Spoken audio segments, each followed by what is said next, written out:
We all get frustrated sometimes. Of course we do. We're human beings. No matter how advanced or evolved or enlightened we think we are, we still have expectations. We still experience disappointment. We're still human beings after all. But what's important about frustration is to not give it too much power, not give it too much say in what we do or why. And the reason why this is so is because frustration can often be very misleading, can often be a distraction. Because a lot of times frustration is really kind of a tangent to our lives. Really has a bit of an oblique relationship with who we really are and what we're actually here to do. But it's one of the easiest things to get lost in. And in those times where we really get into our feelings, where we really feel frustrated, those can be some of the hardest times to remember ourselves, remember our true selves, to remember that it's not usually very helpful to come at life with a sense of unleashed fury that doesn't usually lead to outcomes we actually want. It tends to leave more of a trail of damage and destruction than positivity and creation. But realizing these things in the moment, realizing these things at times where we actually have agency, where we actually have access to do something different, well, that's a little harder, sometimes a lot harder. And obviously, the more charged the emotional state is, the more difficult it is to break the momentum of it. Because it's energy, right? When there's a lot of energy pouring towards something, it's difficult to change the direction and intensity of that energy. There's an inertia to it. There's a force that it carries with it that often carries us away as well. But when there's something we're trying to attain, or when we're just going about the activities of daily life, and we experience frustration, what gets really unhelpful about it is how it can lead us down a path that isn't particularly productive, that can lead us to a place where we rehash and ruminate over past experiences, where we take slights against us and build them into a story, or continue on a story we've been telling for some time. We amplify what happens to us by equating it with a pattern, with a trend, with a theme. We make it more than it really is, because this isn't just some random occurrence. This is something that often happens to us. Maybe we feel it always happens to us. Maybe we feel like even beyond that, there's some deeper judgment.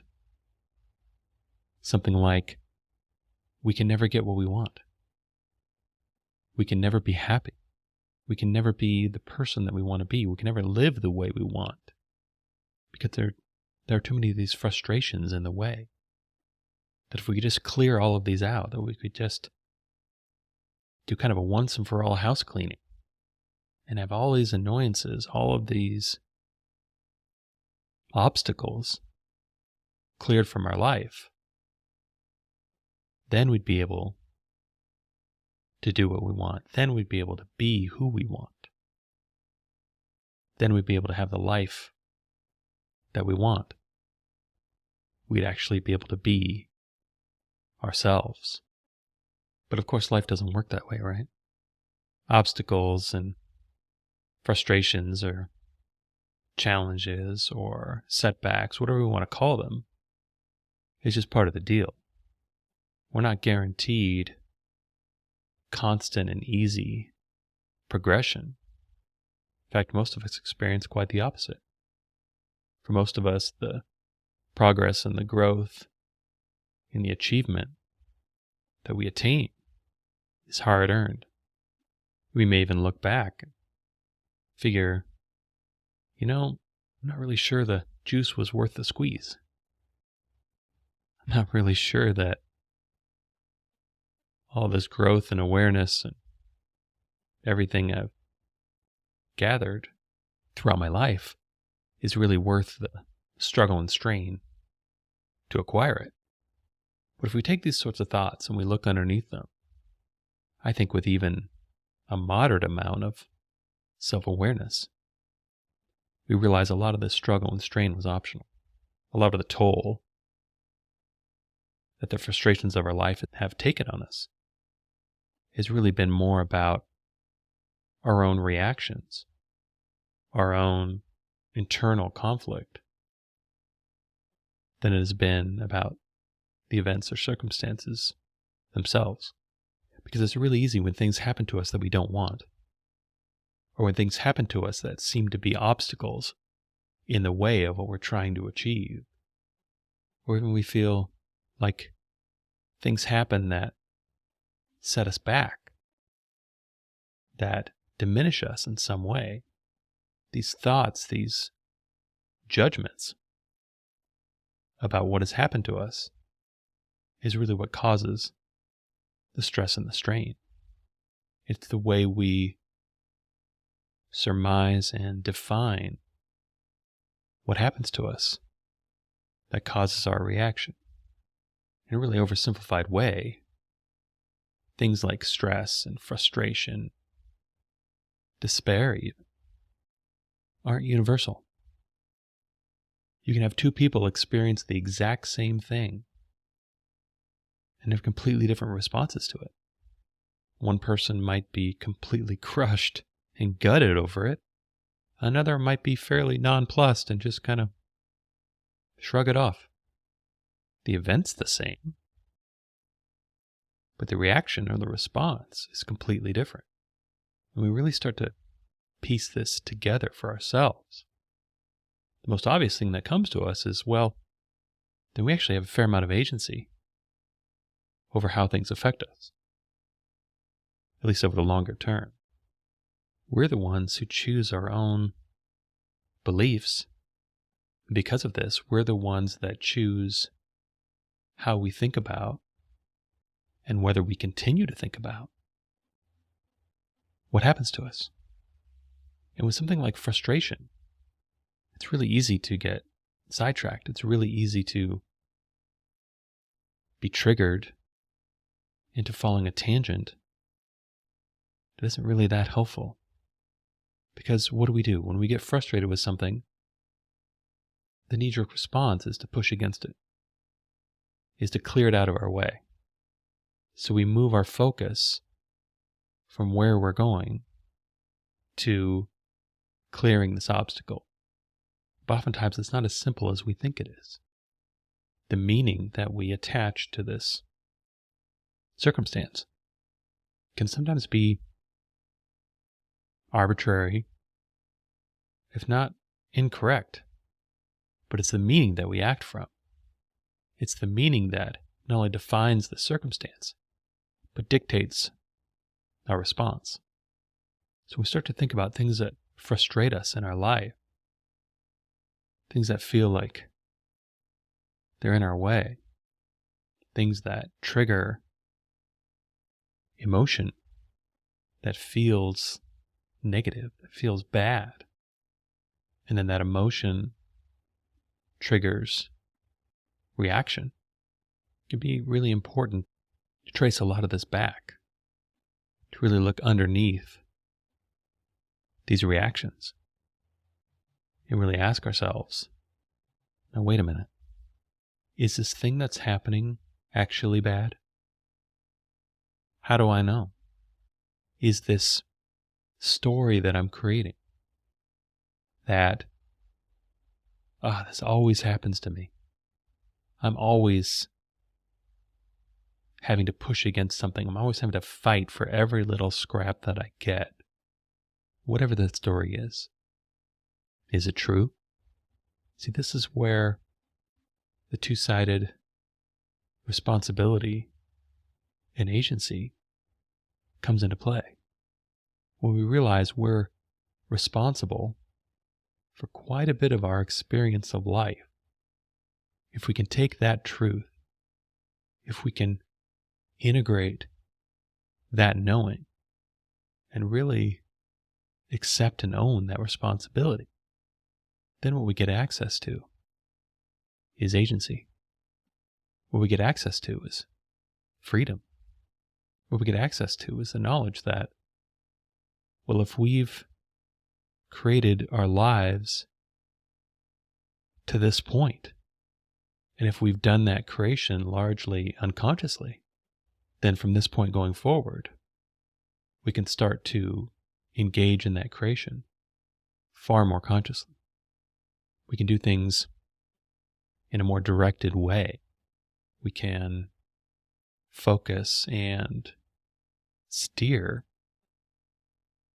our intention towards what we actually want based on who we actually are. Because the thing about frustration, especially when it's experienced over a long period of time, is that it leads us into pretty unhelpful mental and behavioral states. It leads us into an overly reactionary way of being. It leads us into an overly self-centered way of being. It leads us away from the path we're actually on and builds a new sidetrack that really leads us more in a circle, really reinforces itself, really gets us into a state where we're spending a lot of our energy pushing against rather than moving forward. Because if there's something we really want, or there's something we feel we're really working towards, and then something happens that feels like a setback or feels like an obstacle in the way of that attainment, we have a few different choices in how we want to deal with that. One of them could be just ignore it.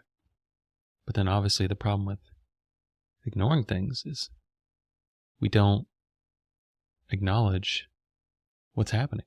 We don't acknowledge our own internal response to what's happening.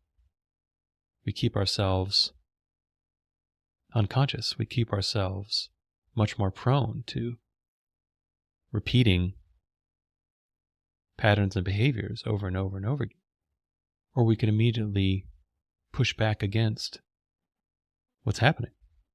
This is especially easy if the emotional trigger is centered around pain. Pain from past experiences in our lives, especially. But then we start to push against this obstacle, thinking that we have to clear this thing out of the way before we can continue on the way we're going. We get distracted. We get sometimes overtaken by whatever this obstacle is.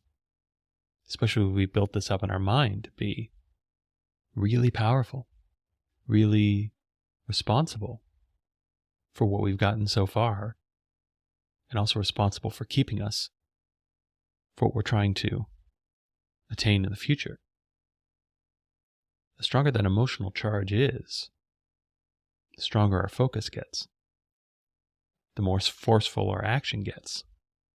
But if we can instead go a third way and acknowledge that this thing happened, look at it from a more considered, more centered place, then we can ask ourselves questions like, is this really an obstacle? Is this really bad? Am I sure? Are these stories that I'm telling about what always happens to me and how I always this and never that, is that actually true? And maybe a level underneath that, if those patterns have played out, Am I the one actually perpetuating them through my reactions? Am I the one making these things true? Because the problem with burning too much of our awareness towards something outside of ourselves, by letting something that's frustrating us take up all of our attention, we miss everything around it. We miss being able to ask broader questions. We miss being able to take a wider view.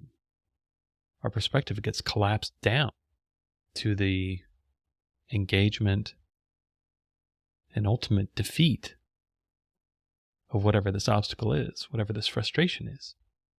But oftentimes, this intensity is not really necessary.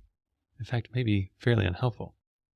Engaging in this reactivity can be building and reinforcing these meanings and stories that aren't actually true, while at the same time keeping us from moving forward, just doing something else. Because if we look at something in our way, if we look at these frustrations and ask ourselves, not only is this actually a problem, but what can I really do about this right now? Then our course of action gets much clearer. Everything gets clearer the more calm and centered we are. Like we've all experienced that. It's when things get overly charged that things get very confusing, or our options get condensed down to very few. But that's the beauty of being centered within ourselves. So we have that grounding, when we have that tether to that part of ourselves deep inside of us, that's always peaceful and calm, then we know when we're being overly reactive. We know when we're getting overly fired up about something. Because it's so far, it's so distant from what the inside of us feels like on a deep level. And the more we identify with and integrate this deep part of ourselves into our being, the more that becomes our baseline. The more that becomes our normal. And so it gets easier to spot the abnormal. It gets easier to spot when we're off baseline.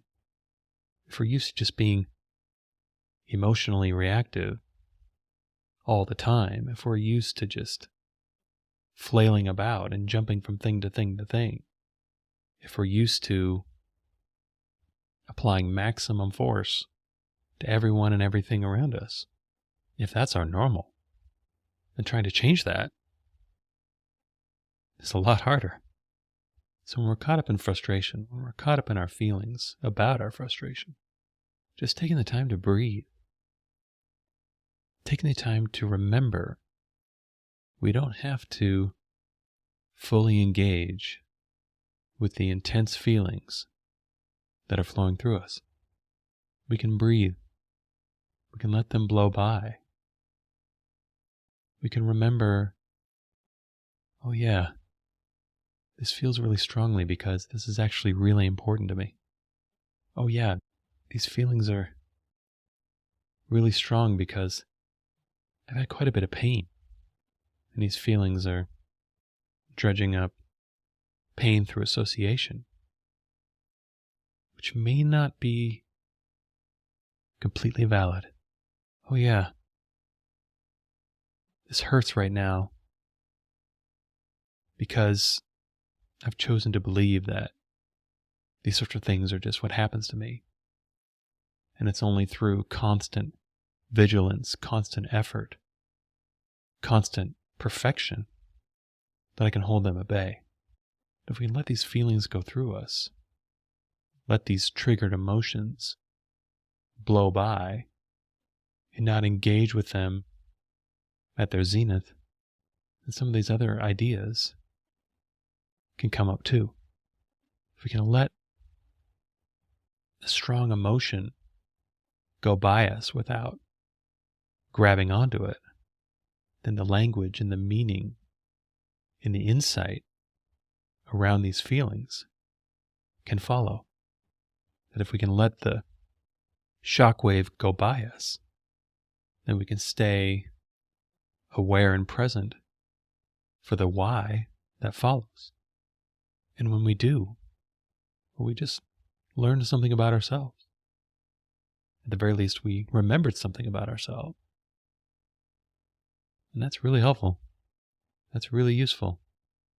Oftentimes, this is the benefit that people get from a meditation or mindfulness practice, is that it builds this gap between stimulation and reaction. That we learn to observe our thoughts and feelings without directly engaging. We learn to be able to observe our internal experience rather than just constantly acting from it. And the longer we can pay attention, the longer we can stay present, the more information we can extract, the more data we can gather. And the more information we have, the more clear our insights will be, the more trustworthy our conclusions will be. If we can just remind ourselves that this is just what's happening right now. And I can choose to keep going. I can choose to not use all of my energy to try to fight this, and instead do whatever else is accessible to me. I can choose to keep moving forward, despite having these powerful emotions, despite having this pain. Because that's the other thing too, that when things happen that frustrate us, and there's that emotional charge there, it can be really easy to spend way too much effort and time trying to solve something that actually isn't ready to be solved yet. That we want so bad to not only push against this, but maybe reconcile or change the story that we have about it. We can have strong emotional reasons for wanting to eliminate whatever this circumstance is as quickly as possible. But it's actually not a very useful thing to do right now.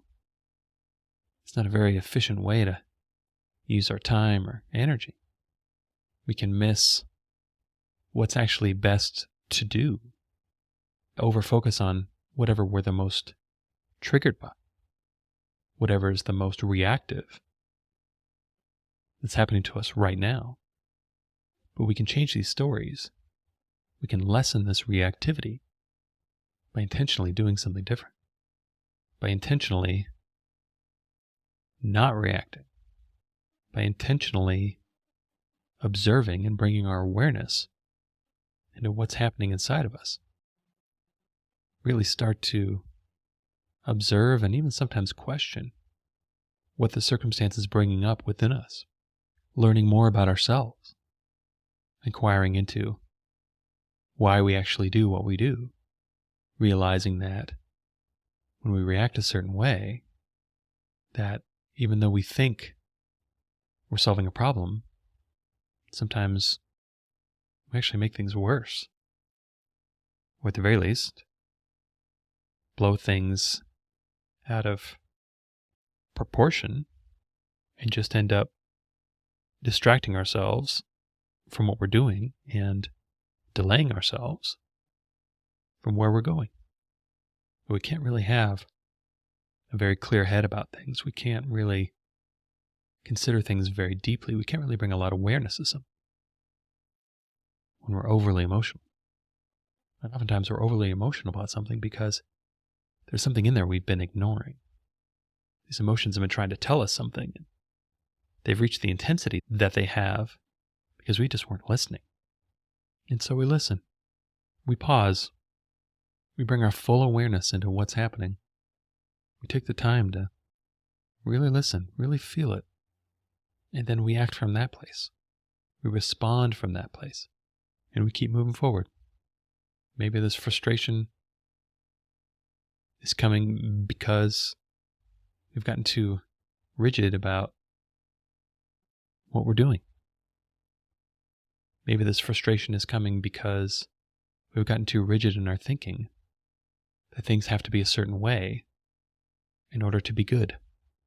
And that if we just relax a little bit, if we pay a little bit more attention, we actually look around and see and feel what's actually happening, then we might really learn something. We might really learn something which leads us to actually change. And then when we change, we unlock whatever growth we needed in order to really move forward. We can resolve that pain. We can resolve that frustration by being able to experience something different, because now we're different. We can realize that obstacles will come and go, but it's the meaning and intensity that we assign them that dictates our experience. And that's something we have a tremendous amount of say in, a tremendous amount of control over. And that we don't have to let our past define our future. We can keep going. We can keep moving forward. We don't have to be frustrated. We can remember where we're actually going. We can remember who we actually are. And we can know that it's only a matter of time till we get what we want, when we're walking the path from a place of who and what we actually are. I hope you enjoyed this episode. All episodes are given freely. If you feel inspired to give, please visit theunionpath.com/donate. If you have a question, you can contact me at theunionpath@gmail.com. Take care and all the best.